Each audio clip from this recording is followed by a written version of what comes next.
ಇನ್ನು ಮತ್ತೊಂದು ಕಡೆ ವಿಶ್ವದ ಮಟ್ಟದಲ್ಲಿ ಇಡೀ ವಿಶ್ವಕ್ಕೆ ಒಂದು ದೊಡ್ಡ ತಲೆನೋವಾಗಿರುವಂಥದ್ದು ಮಧ್ಯಪ್ರಾಚ್ಯದ ಯುದ್ಧ. ಯಾಕಂದರೆ ಅಮೆರಿಕ ಹಾಗೂ ಇರಾನ್ ನಡುವೆ ಇನ್ನೂ ಕೂಡ ಈ ಹಗ್ಗ ಜಗಾಟ ಮುಗಿಯೋ ಲಕ್ಷಣನೇ ಕಾಣಿಸ್ತಾ ಇದೆ. ಹಾರ್ಮುಜ್ ಜಲಸಂಧಿ ವಿಚಾರದಲ್ಲಿ ಇನ್ನೂ ಎರಡೂ ದೇಶಗಳು ಜಟಾಪಟಿಯನ್ನು ಮುಂದುವರಿಸಿದ್ದಾವೆ. ಮಗದೊಂದು ಕಡೆಯಲ್ಲಿ ಶಾಂತಿ ಮಾತುಕತೆಗೆ ನಾವು ಬರೋದೇ ಇಲ್ಲ ಅಂತ ಇರಾನ್ ಬಿಗಿ ಪಟ್ಟನ್ನು ಹಿಡ್ಕೊಂಡಿದೆ.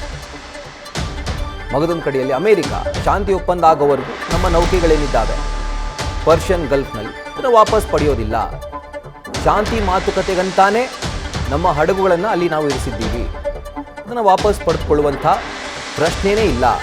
ಹಾರ್ಮುಜ್ಗೆ ಹಾಕಿರುವಂಥ ಬ್ಲಾಕೇಡ್ ಕಂಟಿನ್ಯೂ ಆಗುತ್ತೆ. ನಮ್ಮ ಯುದ್ಧ ನೌಕೆಗಳು ಕೂಡ ಅಲ್ಲೇ ಇರ್ತಾವೆ. ನಮ್ಮ ಯುದ್ಧ ನೌಕೆಗಳನ್ನು ಅಲ್ಲಿ ಡಿಪ್ಲಾಯ್ ಮಾಡಿರುವಂಥದ್ದೇ ಶಾಂತಿಯ ಮಾತುಕತೆಗಾಗಿ.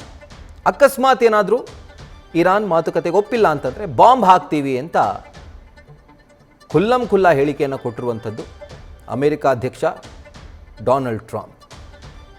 ಸೊ ಇದ್ರ ಕುರಿತಾಗಿ ಡೀಟೇಲ್ಸನ್ನು ಕೊಡ್ತಾರೆ ನಮ್ಮ ಸೀನಿಯರ್ ಕರೆಸ್ಪಾಂಡೆಂಟ್ ಚಂದ್ರಮೋಹನ್. ಈಗ ಒಂದು ಕಡೆ ಡೊನಾಲ್ಡ್ ಟ್ರಂಪ್ ಅವರು ಶಾಂತಿ ಮಾತುಕತೆಗೆ ಬರ್ತೀವಿ ಅಂತ ಹೇಳ್ತಾರೆ, ಯುದ್ಧ ನೌಕೆಯನ್ನು ವಾಪಸ್ ತೆಗೆದುಕೊಳ್ಳಲ್ಲ ಅಂತ ಹೇಳ್ತಾರೆ. ಮಗದೊಂದು ಕಡೆಯಲ್ಲಿ ಇರಾನ್ ಯುದ್ಧ ನೌಕೆ ವಾಪಸ್ ಹೋಗಿಲ್ಲ ಅಂತಂದರೆ ನಾವು ಶಾಂತಿ ಮಾತುಕತೆಗೆ ಬರಲ್ಲ ಅಂತ.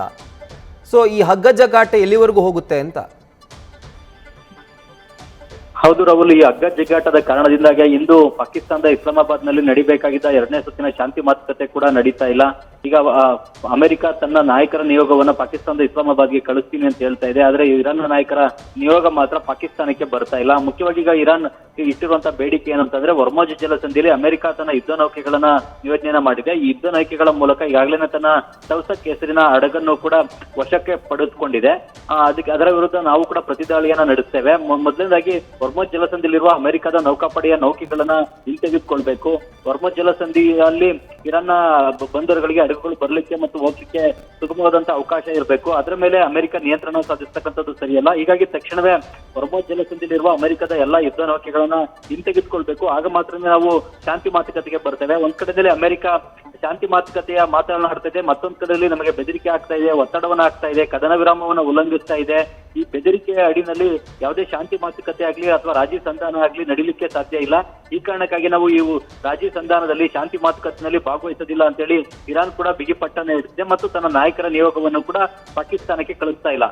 ಈಗ ಮುಂದೆ ಡೊನಾಲ್ಡ್ ಟ್ರಂಪ್ ಅವರು ಕೂಡ ಏನ್ ಮಾಡ್ತಾರೆ ಅನ್ನೋ ಒಂದು ಕುತೂಹಲ ಆಯಿತು. ಈ ಒಂದು ಇರಾನ್ನ ಸಂದೇಶವನ್ನ ಪಾಕಿಸ್ತಾನದ ಸೇನಾ ಮುಖ್ಯಸ್ಥ ಆಸಿಮ್ ಮುನೀರ್ ಅವರು ಕೂಡ ನೇರವಾಗಿ ಡೊನಾಲ್ಡ್ ಟ್ರಂಪ್ ಅವರಿಗೆ ತಿಳಿಸಿದ್ದಾರೆ. ವರ್ಮೋಜ್ ಜಲಸಂಧಿಯಲ್ಲಿರುವ ನಿಮ್ಮ ಅಮೆರಿಕದ ಯುದ್ಧ ನೌಕೆಗಳನ್ನು ವಾಪಸ್ ಕರೆಸ್ಕೊಳ್ಳಿ, ಆಗ ಮಾತ್ರ ಇರಾನ್ ಮಾತುಕತೆಗೆ ಬರುತ್ತೆ ಅಂತ ಹೇಳಿ. ಆದ್ರೆ ಡೊನಾಲ್ಡ್ ಟ್ರಂಪ್ ಅವರು ವರ್ಮೋಜ್ ಜಲಸಂಧಿಯಲ್ಲಿರುವ ತಮ್ಮ ಯುದ್ಧ ನೌಕೆಗಳನ್ನು ವಾಪಸ್ ಕರೆಸ್ಕೊಳ್ಳಿಕ್ಕೆ ಸಿದ್ಧ ಇಲ್ಲ.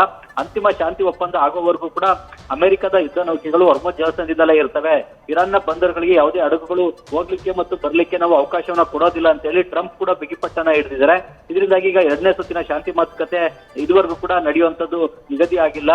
ಈಗ ಈ ವಾರದ ಅಂತ್ಯದಲ್ಲಿ ಏನಾದ್ರೂ ಕೂಡ ನಡೆಯುತ್ತಾ ಹೇಗೆ ಅನ್ನೋದನ್ನ ನೋಡ್ಬೇಕಾಗಿದೆ. ಮುಖ್ಯವಾಗಿ ಆಸಿಮ್ ಮುನೀರ್ ಸಲಹೆ ಕೊಟ್ಟ ಬಳಿಕ ಆ ಸಲಹೆಯನ್ನು ಡೊನಾಲ್ಡ್ ಟ್ರಂಪ್ ಸ್ವೀಕರಿಸಬಹುದು ಮತ್ತು ವರ್ಮೋಜ್ ಜಲಸಂಧಿಯಲ್ಲಿರುವಂತಹ ಅಮೆರಿಕದ ಯುದ್ಧ ನೌಕೆಗಳನ್ನ ವಾಪಸ್ ಕರ್ಸ್ಕೊಳ್ಬಹುದು ಅನ್ನೋ ಒಂದು ನಿರೀಕ್ಷೆ ಇತ್ತು. ಆದ್ರೆ ಈಗ ಆ ನಿರೀಕ್ಷೆ ಕೂಡ ಹುಸಿಯಾಗಿದೆ.